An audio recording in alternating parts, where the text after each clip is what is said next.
Hello! Welcome back to my channel home made healthy delights. ఈరోజు నేను చూపించేది దోస పిండితో పునుగులండి. ఇవేంటంటే మనకి ఎప్పుడైనా దోస పిండి పులిసిపోతూ ఉంటుంది కదా! అలాంటప్పుడు లేదంటే సాయంత్రాలటప్పుడు దోస పిండి, ఇడ్లీ పిండి వాటిలతో చక్కగా మనం ఇలాగా పునుగులు వేసుకోవచ్చు. కాకపోతే నేను ఈరోజు దోస పిండితో చూపిస్తున్నాను. దానికి నేను ముందు దోస పిండి తీసుకొని దానికి సరిపడినంత ఉప్పు, దాంతోపాటు జీలకర్ర, ఇది చాలా ఇంపార్టెంట్ అండి, అస్సలు స్కిప్ చేయొద్దు.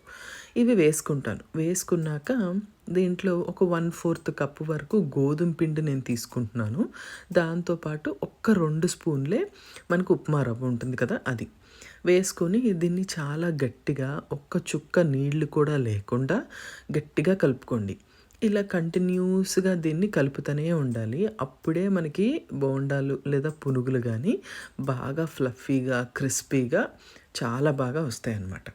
ఆ తర్వాత మనము నూనె పెట్టుకొని, డీప్ ఫ్రైకి సరిపడా నూనె పెట్టుకొని, ఎప్పుడైతే నూనె కాగింది అని అనుకుంటానో అప్పుడు మనము చిట్టి చిట్టి పునుగులని మనకి రోడ్ సైడ్ మీద బండ్ల మీద అమ్ముతూ ఉంటారు కదా, నేను ముందు అలా వేస్తున్నాను.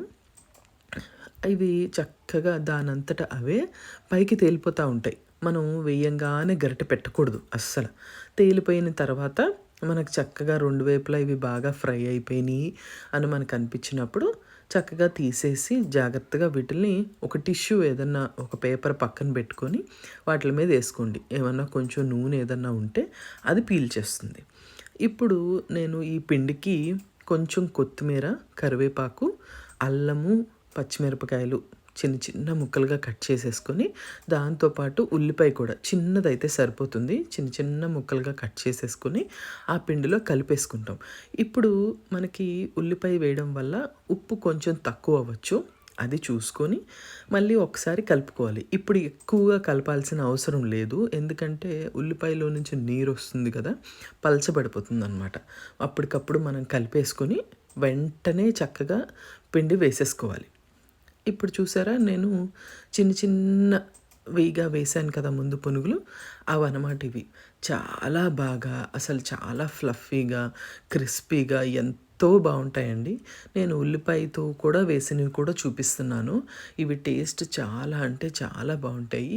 సరదాగా మనం సాయంత్రంటప్పుడు స్నాక్స్లా కానీ, పొద్దున్నే పిండి చాలా తక్కువ ఉంది, ఇప్పుడు ఏం చేయాలి అని అనుకున్నప్పుడు, అలాంటప్పుడు కూడా చక్కగా మనం ఇవి వేసేసుకోవచ్చు. అప్పటికప్పుడు నానబెట్టాల్సిన అవసరం అస్సలు లేదండి.